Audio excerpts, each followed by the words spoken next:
Hay una cosa clara que nosotros tenemos que entender cuando hablamos de aprender de nuestros errores, de lidiar con el pecado en nuestras vidas, y es, de entrada nomás, nosotros tenemos que entender que la iglesia no es un club de perfectos, no es tampoco un lugar en donde se reúne toda la élite de los santos y arcángeles y querubines. Somos seres imperfectos, todos estamos luchando, todos cometemos pecados en un u otro nivel, todos nosotros lidiamos con debilidades, esto es, con cosas en las que no somos fuertes, donde puede ser fácil que fallemos, todos estamos en situaciones así.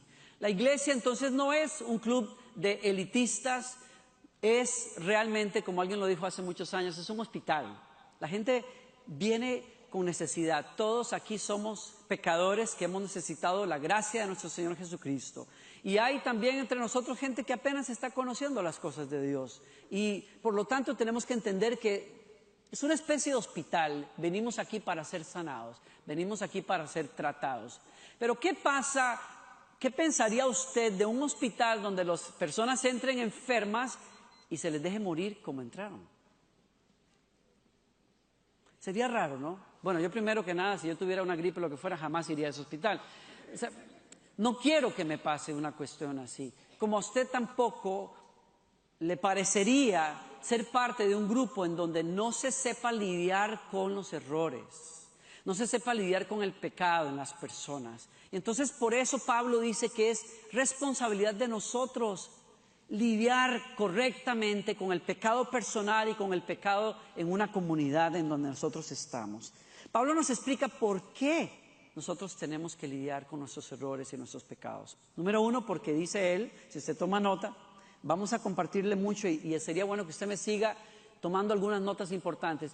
Nosotros tenemos que lidiar con el pecado en nuestra comunidad, en la iglesia donde usted esté, porque somos la comunidad de Cristo. Así de sencillo. Y la comunidad de Cristo tiene tres cualidades, tres aspectos que son importantes de recordar cuando se trata de lidiar con el pecado. Número uno, somos una comunidad de amor y de sinceridad. Si algo caracteriza a la iglesia, al cuerpo de Cristo, es que es transparente, es sincera. Da cuentas de sí, sabe que es una carta abierta al mundo y por lo tanto nosotros tenemos que estar al frente de que nuestras vidas sean expresiones de la verdad y del amor de Cristo. Cualquier cosa que atente contra el amor entre nosotros, nosotros tenemos que aprender a lidiar con esas cosas. Pablo habla en esta epístola de personas que estafan, o sea, personas que les gusta tocar lo ajeno. Personas que cometen fornicación y adulterio, porque son personas que les gusta apropiarse del cuerpo que no les pertenece. Personas que les gusta difamar a otros, porque les gusta tocar la reputación y dañar la reputación de otras personas. Entonces estamos hablando de debilidades, pecados que afectan en el mismo meollo del asunto del amor. Son expresiones de falta de amor y de egoísmo y por lo tanto una comunidad que nació por el amor de Cristo, que se entregó por los pecadores, necesita reflejar también eso en la forma en que se tratan unos a los otros. ¿Está aquí conmigo? Entonces somos una comunidad de verdad y de amor. En segundo lugar, somos una comunidad que necesita ser congruente. Tome nota de esa palabra, congruentes. O sea, que lo que nosotros hemos creído, que es que Dios envió a su Hijo para morir por los pecadores, para redimir a esos pecadores y todo lo hizo por amor, esa verdad que predicamos la incorporamos a nuestra manera de vivir. ¿Cómo lo hacemos? Viviendo por los demás, dándole amor a los demás, perdonando, soportando, cuidando a las demás personas, no haciéndoles daño a las personas. Pero ¿qué pasa si nosotros predicamos un mensaje de amor, pero lo negamos en la forma en que nos tratamos entre nosotros? Somos incongruentes entonces. Y la comunidad, el cuerpo de Cristo no puede ser incongruente. Tiene que ligar el mensaje del Evangelio con la forma en que usted vive, con la forma en que usted trata a su familia, a su esposa, a sus hijos y a sus hermanos aquí. Por lo tanto, estamos hablando de una comunidad que es veraz, una comunidad que es de amor, una comunidad que es congruente. Muy importante eso. Y en tercer lugar, es una una comunidad que tiene que ser responsable. Asumimos la responsabilidad de lidiar con el pecado personal y lidiar también con el pecado como comunidad. Y esto es básico y es esencial. Miren, ¿por qué? Porque, miren, yo apenas tengo 4 años de caminar en las cosas de la paternidad, apenas 4 años. Mi hija Victoria está en este momento en lo más y mejor. Habla lo que piensa, expresa lo que quiere, se siente en la galleta, decimos nosotros, cuando ella quiere algo, lo quiere en ese momento. Ella no entiende el concepto de paciencia, ella no entiende el concepto de en un ratito, para ella eso no existe. Las cosas tienen que ser ya. O sea, yo quiero helado ya, yo quiero ver el Chavo ya, yo quiero ir al parque ya. Y entonces, ¿qué pasa con nosotros? Que tenemos que lidiar, nosotros dos tenemos que lidiar con la responsabilidad de enseñarle a ella ciertas cosas como la espera, como los límites. O sea, un niño no sabe lidiar con una bolsa llena de dulces, por ejemplo, ¿no? Ellos no saben lidiar con eso, no pueden. O sea, si usted les da una bolsa con dulces, la quieren comer toda. Si usted le da, por ejemplo, si yo le sirvo un poco de helado a mi hija me dice, sírveme 2, espero que no suene mal, 2 pelotas de helado. O sea, literalmente, o sea, y dice, bien grandes. O sea, ya no puede pensar en un poquito. Eso te puede tirar el plato encima, no lo va a hacer, pero a lo que voy es, estamos enseñándole límites, estamos enseñándole el valor de decir la verdad siempre, estamos enseñándole el valor del estudio, de ir a, por ejemplo, ir a estudiar. Ella, por ejemplo, a veces, ella no quiere llevar su clase. Su tutora que está aquí con nosotros diría amén, pero se quedó muy callada. Ella sabe que a veces Victoria no quiere llevar su clase. Entonces, de pronto el otro día animándola le decíamos, Victoria, pero recuerda, viene un día en que vas a ir a la escuela. Vas a ir a la escuela y vas a aprender y vas a tener amigos ahí. Y ella sí. Y entonces le dijimos, si tú no aprendes a comportarte, vas a tener problemas en la escuela. Y entonces, de pronto, si tú muerdes a alguien, por ejemplo, pues te van a echar de la escuela. Y ella, ¿ah? Entonces voy a morder a alguien. No nos funciona el argumento. Entonces estamos en ese tema de enseñarle ciertas cosas. ¿Por qué? Porque somos los papás. Y un papá es responsable de formar a un muchacho, a un niño, en ciertos principios que él no sabe que son importantes, pero nosotros hemos vivido y sabemos que si no forja carácter, va a sufrir mucho en la vida. Si no aprende a ser obediente, que es un valor también que ella no entiende todavía, va a sufrir en la vida. El día de hoy ella entiende lo que es una paleta, pero no entiende lo que es dejar de hacer algo porque nos ama a nosotros. Bueno, hasta cierto punto, ¿no? Entonces, ¿a dónde voy con esto? Que la comunidad cristiana es una comunidad de responsabilidad. Nosotros necesitamos hacernos responsables por nuestros errores y hacernos responsables por aquellos errores de nosotros que afectan a los demás. ¿Alguien está aquí conmigo?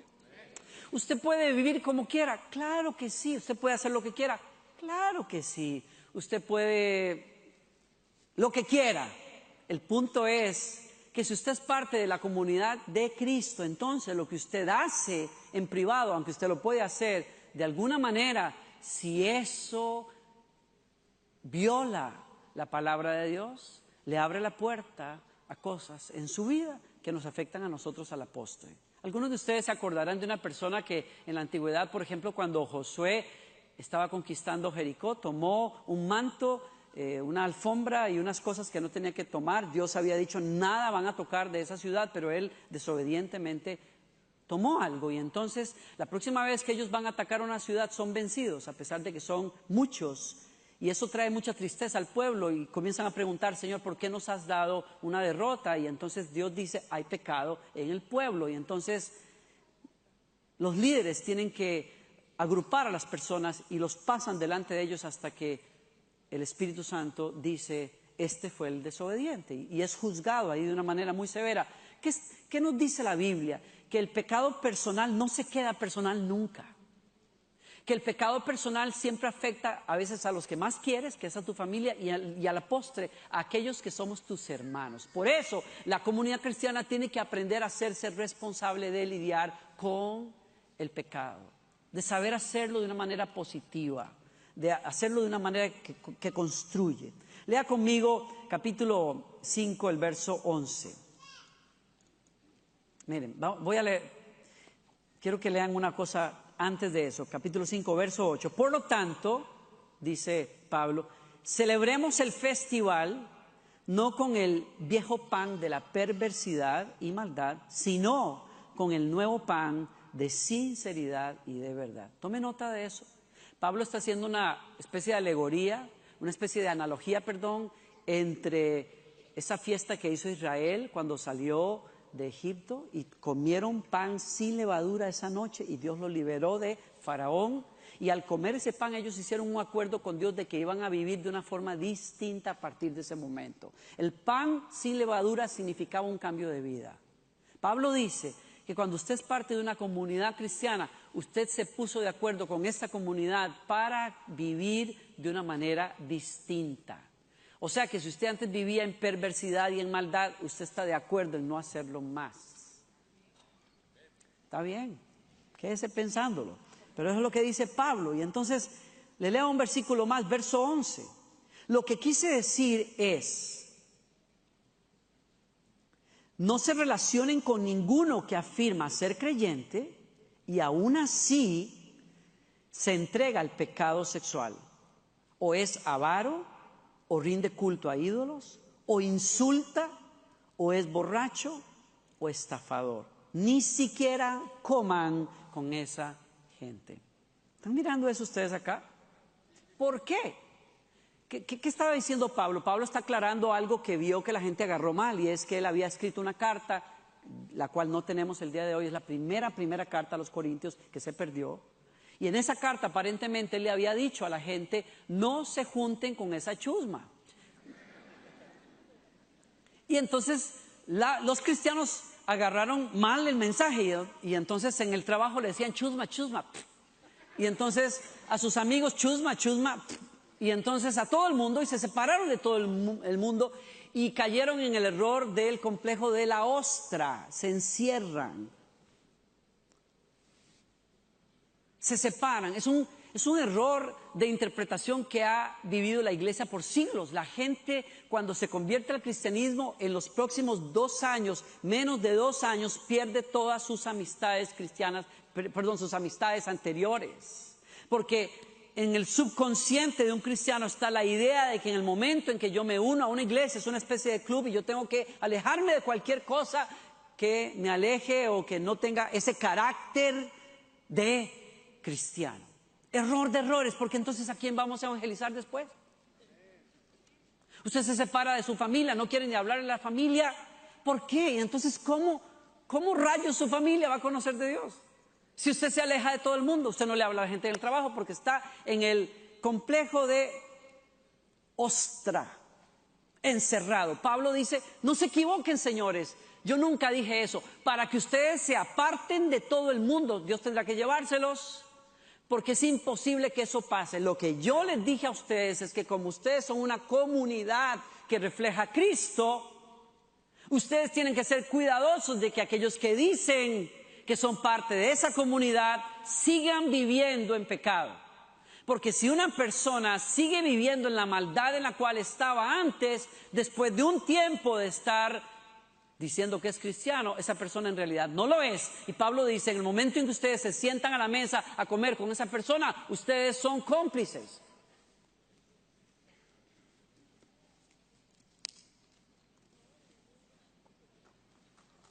Quédense callados, está bien, no importa, procéselo. No confunda gracia con hacerse de la vista gorda.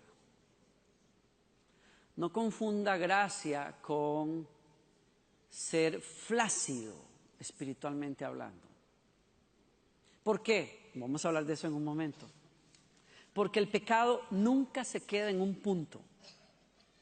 Siempre mancha el resto de la ropa. Ese es el problema con el pecado.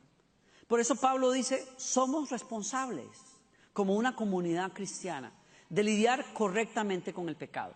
Voy a un segundo punto hoy. ¿Cómo nos dice Pablo que tenemos que lidiar con el pecado en nuestra vida y como comunidad? Tome nota, le voy a comentar 7 cosas rápidamente. Número 1, Pablo dice, no sean pasivos ante el pecado. O sea, no se hagan de la vista gorda. Bueno, ni modo, esa persona tal cosa está haciendo esas cosas, pero bueno, está estafando ahí a algunos hermanos aquí en la iglesia, pero bueno, yo voy a seguir orando lo que a mí me han enseñado, yo oraré y que el Señor trate con él. Eso se llama pasividad. Y la pasividad es mortal. Si usted está viendo en su familia que una persona va rumbo al precipicio y usted no le advierte, eso es un grave error. Si usted ve a una persona que usted quiere mucho en el liderazgo, pero es una persona que miente y usted no le ayuda a verlo, entonces usted tiene un problema. Pablo dice, no sean pasivos, porque dice al principio del capítulo, he escuchado que entre ustedes hay gente que está haciendo tal cosa. Entre ustedes, o sea, ustedes a vista y de todo el mundo dejan que estas 2 personas estén dando un testimonio así. ¿Alguien me sigue acá? Entonces, Pablo dice que para lidiar con el pecado correctamente tenemos que evitar ser, ¿qué? 2, Pablo dice que tenemos que lidiar con el pecado con dolor. Pablo le dice a la gente, ustedes deberían de estar llorando en este momento en vez de estarse jactando como lo hacen, de que son muy open-minded. Y entonces, bueno, pues ni modo, el hijo está con la madrastra, pero bueno, los tiempos cambian. Señores, Pablo dice, ustedes deberían más bien de estar llorando en este momento. ¿Por qué? Porque llorar, el dolor, es la respuesta natural de una conciencia que está viva todavía. Sígame acá un segundo, por favor. A nadie le gusta sentir dolor, pero bendito el momento en que usted comete un error y usted siente dolor en su corazón, porque eso quiere decir que usted todavía está vivo espiritualmente hablando. Y eso quiere decir que el Espíritu Santo está con usted y le está hablando y le está amando para que usted salga de un error. ¿Sí o no? El diablo le puede decir a usted, qué terrible, viste lo que hiciste, tu corazón se destrozó, le destrozaste el corazón a Dios. Sí, eso puede ser cierto, pero bendito sea Dios que sientes dolor todavía.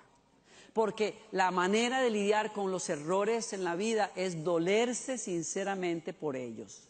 Si usted se vuelve cara de barro es otra cosa. Porque usted va a decir, ups, ni modo, me resbalé otra vez. Bueno, o sea, ni modo, usted no va a aprender de sus errores.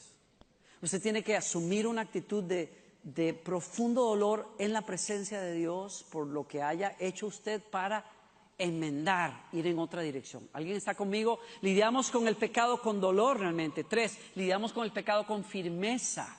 Diga conmigo, firmeza.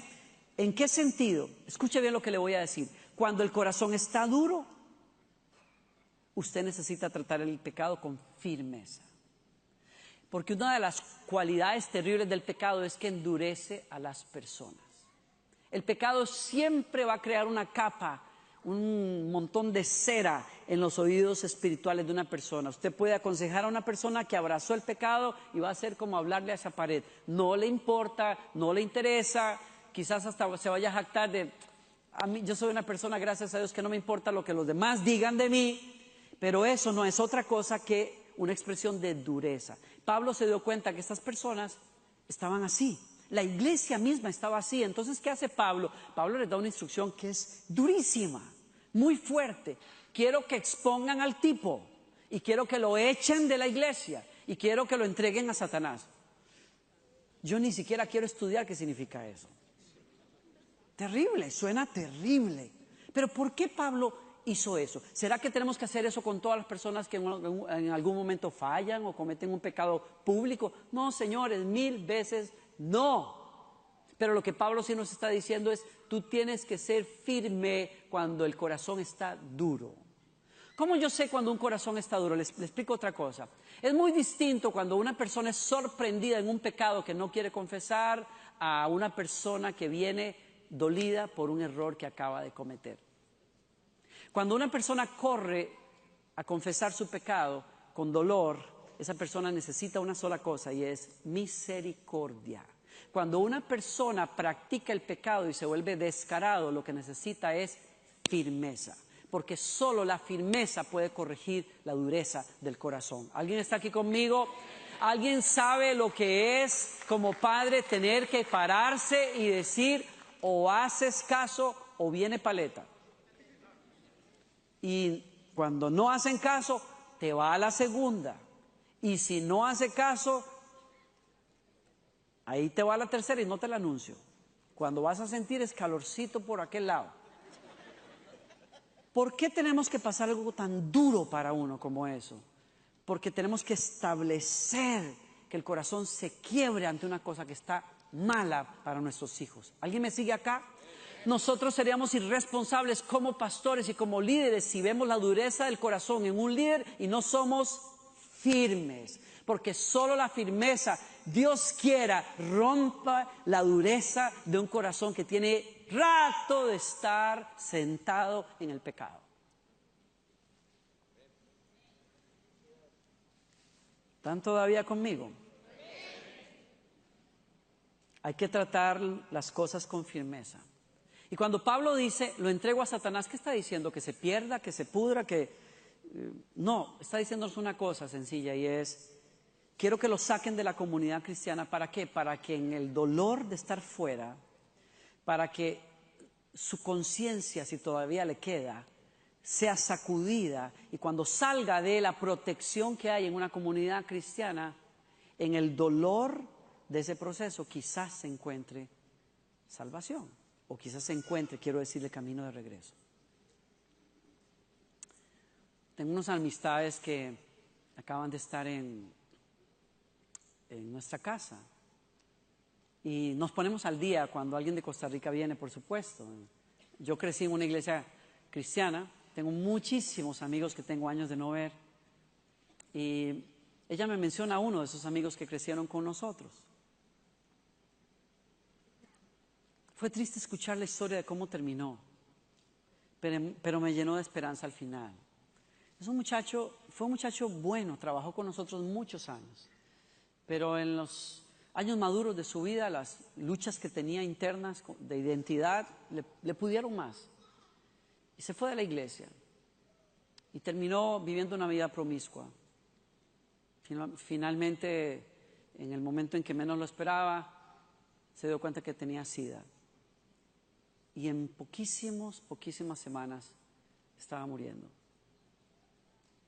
Es una historia muy fuerte, especialmente de alguien que recuerdo con cariño, era una buena persona.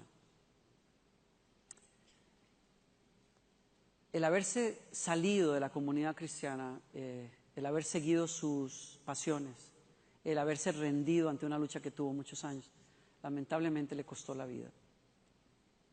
Pero la buena noticia es que en ese momento en que parecía estar sin esperanza, tuvo amigos que se acercaron y lo ayudaron a prepararse a morir y se fue en paz a los brazos de su Señor. Pensé en él cuando Pablo dice, entréguenlo a Satanás, o sea, sáquenlo de la iglesia, pero no es para perderlo. La idea fue extrema realmente para tratar de conseguir el corazón de él de regreso.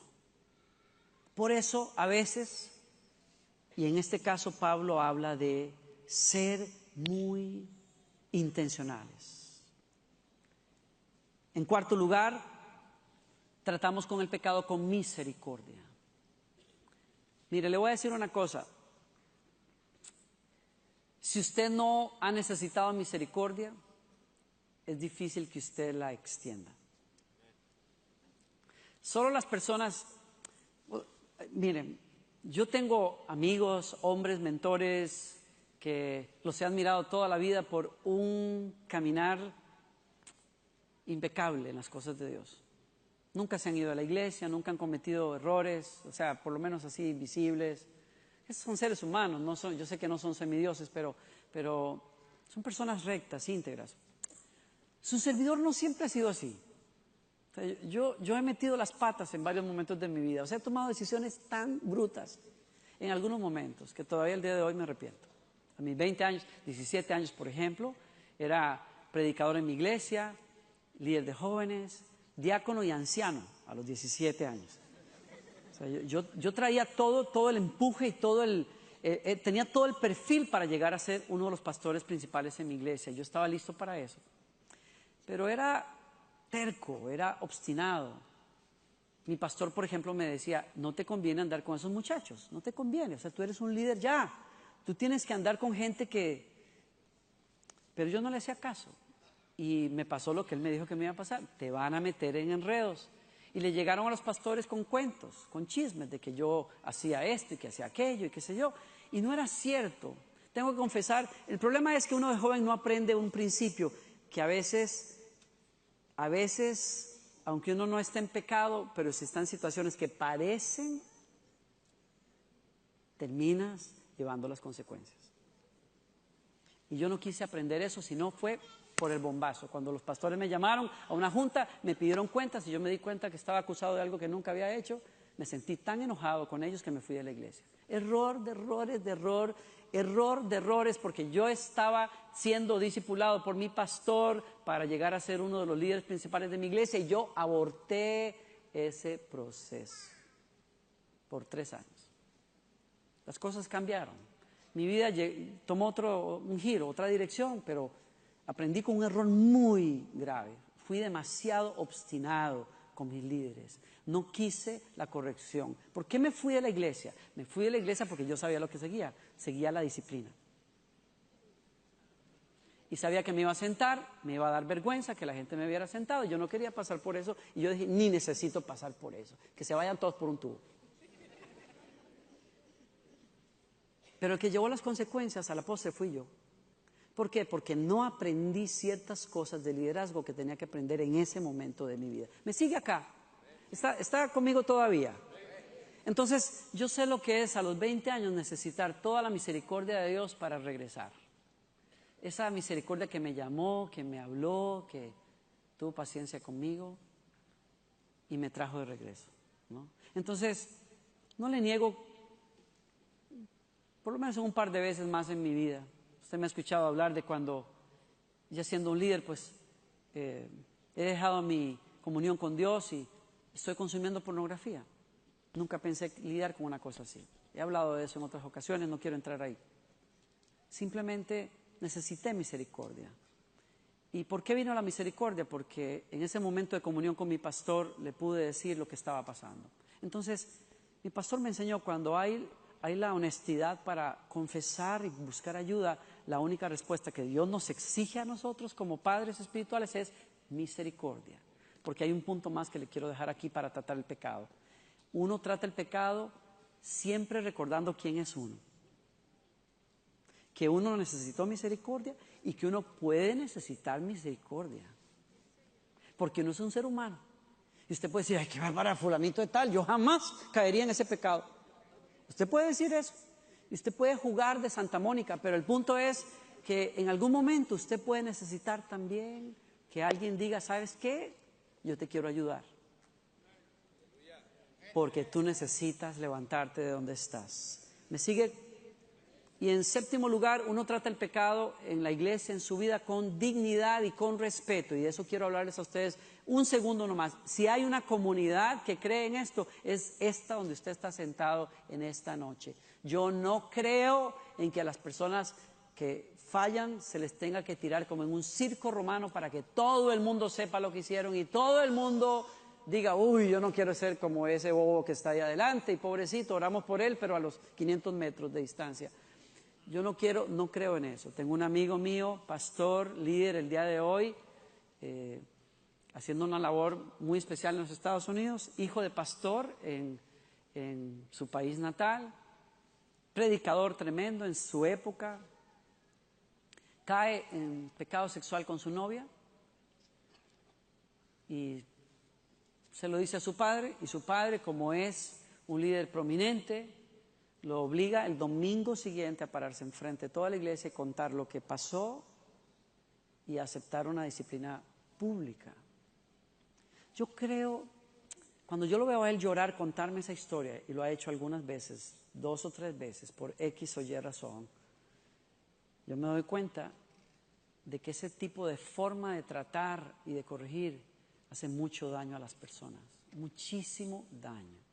Han pasado quizás 15 años, 20 años desde que todo eso pasó, y él todavía sigue llorando haber sido tratado así, con vergüenza delante de la gente. Yo no creo en eso. No puedo creer en eso. Jamás vamos a permitir que una cosa así pase en este lugar. Nosotros creemos en la dignidad de las personas. Creemos que las personas tienen que ser tratadas con gracia y con misericordia.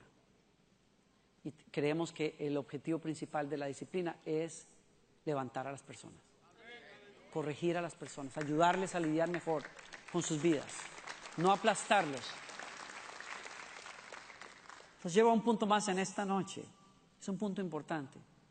Paso a un segundo tema, un tema secundario pero que tiene que ver con nosotros hoy, y es que Pablo habla del problema de los cristianos en Corinto porque están llevando sus litigios legales a las cortes. Y Pablo dice, es increíble que ustedes hagan semejante cosa, que lleven asuntos entre hermanos a cortes donde la gente no entiende ni siquiera los principios más básicos del cristianismo. Eso es una vergüenza para ustedes. Yo tengo un punto para nosotros acá. Necesitamos aprender de nuestros errores. Y aprendamos hoy de los errores de los corintios. ¿Por qué? Porque nosotros no podemos hacer público lo que necesita ser tratado en casa. Hay un dicho que dice, los trapos sucios se lavan en casa. ¿Pero qué estamos haciendo los cristianos el día de hoy muchas veces? ¿Se ha dado cuenta usted? Los cristianos usan el Facebook para mandarle rejo a los predicadores. Yo tuve el otro día, mis primeras experiencias, yo no entiendo por qué, pero yo nunca he tenido nunca he tenido problemas con las personas hasta que me hice pastor. O sea, yo recuerdo que la primerita tarea que me dio el pastor Randall cuando yo vine aquí, por cierto, tal vez lo voy a contar porque no se lo he perdonado todavía, hablando de restauración y todo, me puso a trabajar en un grupo de jóvenes porque necesitaba ayuda. Y en ese grupo de jóvenes había un lío así de aquellos de siglos. Y yo, el nuevito, tenía que resolverlo.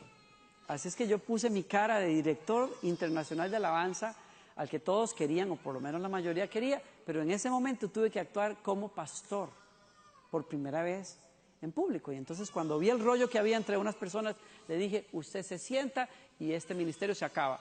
Y me volví no popular por primera vez entre los jóvenes de esta iglesia. Yo no sabía lo que era eso. De pronto la gente ya no me saluda como, hey, Danilo, no sé qué, ahora, hola, pastor.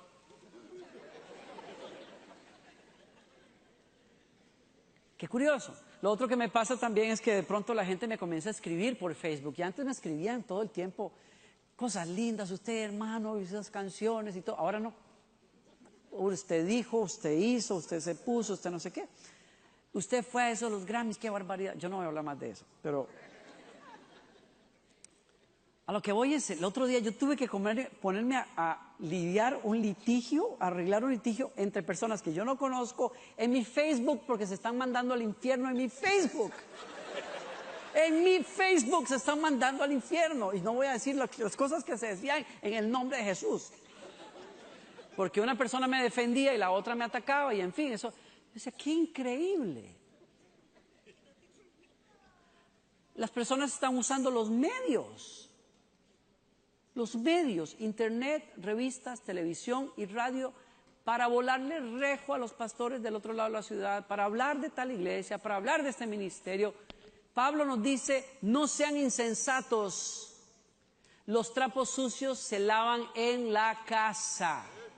No le tiren las perlas a los cerdos. O sea, no estoy diciendo que los no cristianos lo sean. Lo que estoy diciendo, por favor, use la frase. Lo que estoy diciendo es, no se tratan cosas preciosas delante de otros que no entienden de qué se trata.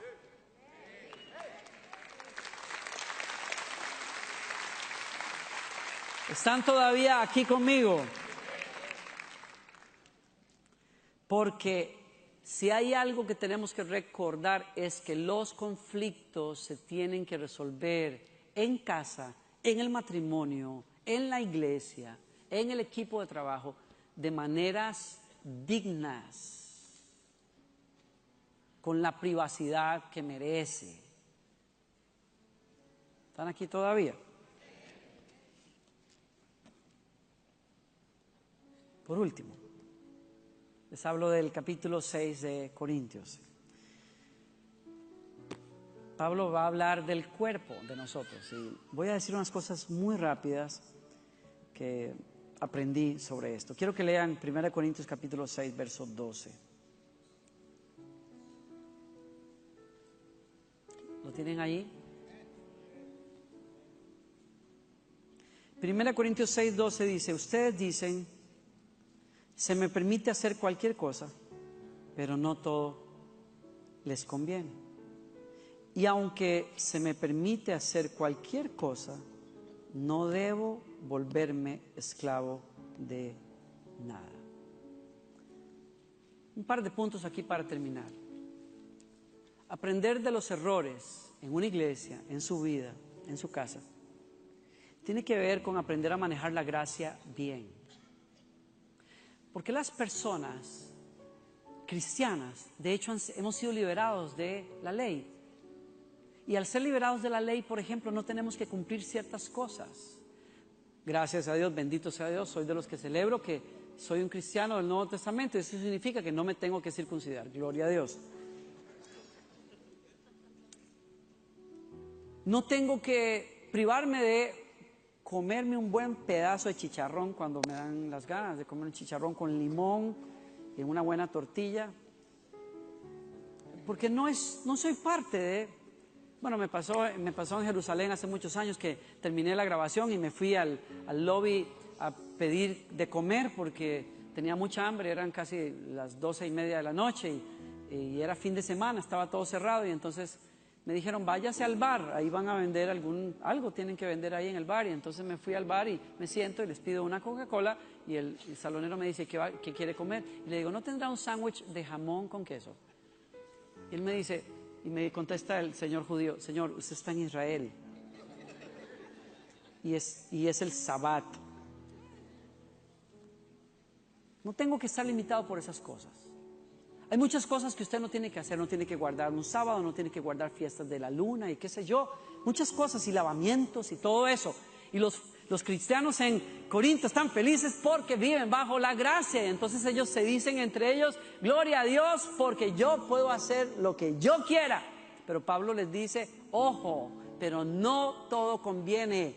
Porque cuando usted se da licencias en alguna parte, las licencias siempre esclavizan. Especialmente cuando se trata del cuerpo. Cuando usted acostumbra al cuerpo al pecado, el pecado siempre va a querer dominar su cuerpo al final.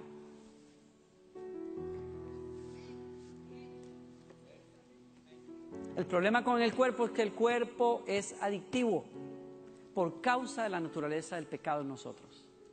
Entonces, usted puede hacer lo que quiera, digamos que sí, puede hacer lo que quiera, pero usted tiene que ponerse a pensar, si hacer lo que quiera no te va a esclavizar al final.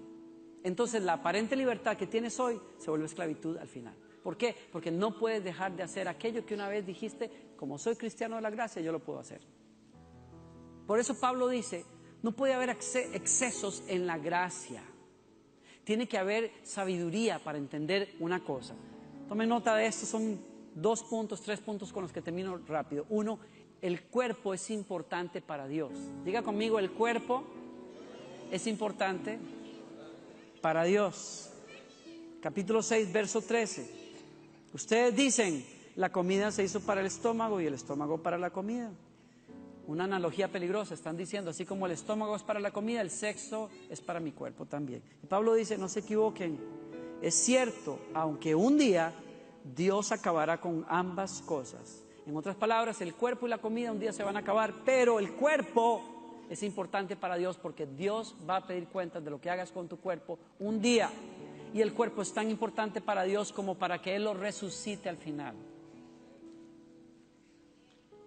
Eso es cierto, aunque un día Dios acabará con ambas cosas, pero ustedes no pueden decir que nuestro cuerpo fue creado para la inmoralidad sexual. Fue creado para el Señor y al Señor le importa nuestro cuerpo. Repita conmigo eso. Al Señor le importa nuestro cuerpo. Dios hizo su cuerpo, el suyo, para habitarlo Él. ¿Sabía usted que su cuerpo es tan importante a nivel espiritual? Es tan importante, que si usted diera permiso, el enemigo estaría encantado de poseer su cuerpo. Las fuerzas del mal quisieran usar su cuerpo para cosas malas, como Dios quiere usar tu cuerpo para mostrar su justicia. El cuerpo es, en segundo lugar, espiritual. Tiene un carácter espiritual. Los griegos no creían esto que yo acabo de decir. De hecho, los corintios iban a la iglesia, tomaban la cena y después se iban al templo de la diosa del amor y se encontraban con prostitutas, prostitutos, hombres maduros, jóvenes, que se alquilaban como un acto de adoración. Y los corintios decían, it's okay, porque para nosotros los griegos el cuerpo es malo y el espíritu es bueno, y separamos las dos cosas. Pero Pablo dice, no se pueden separar esas dos cosas. El cuerpo es para que Dios lo habite.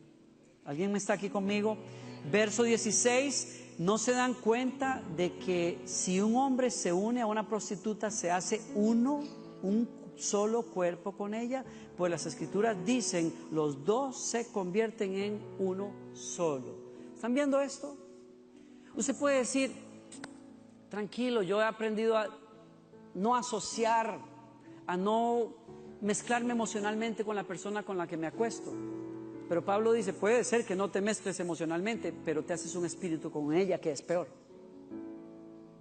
¿Con cuántas personas habrás hecho pactos espirituales cuando has hecho sexo con esa persona? Cuando has tenido sexo con esa persona, tu espíritu se ha hecho uno con esa persona. Dios dice, eso no es así. El cuerpo fue hecho para unirse a una persona con la que tú estás comprometido en amor para toda la vida. El cuerpo es tan precioso para Dios que no está en ganga, no se abarata, no se expone, no se hace negocio con él, se consagra a Dios y se dedica a una persona en tu vida. Versos 18 al 20, huyan del pecado sexual. Ningún otro pecado afecta tanto el cuerpo como este, porque la inmoralidad sexual es un pecado contra, lea conmigo eso, es un pecado contra el propio cuerpo. O sea que no hay pecado que tú cometas, sea difamar, sea robar, hacer otra cosa, no hay un pecado que ofenda la dignidad de tu cuerpo como cuando tú prestas tu cuerpo al pecado sexual.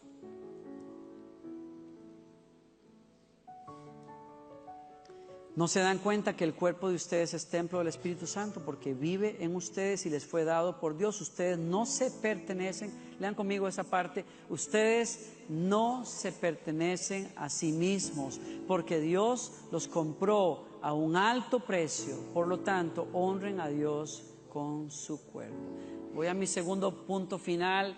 Tu cuerpo es un santuario. Tu cuerpo es un santuario. Tu cuerpo es un santuario.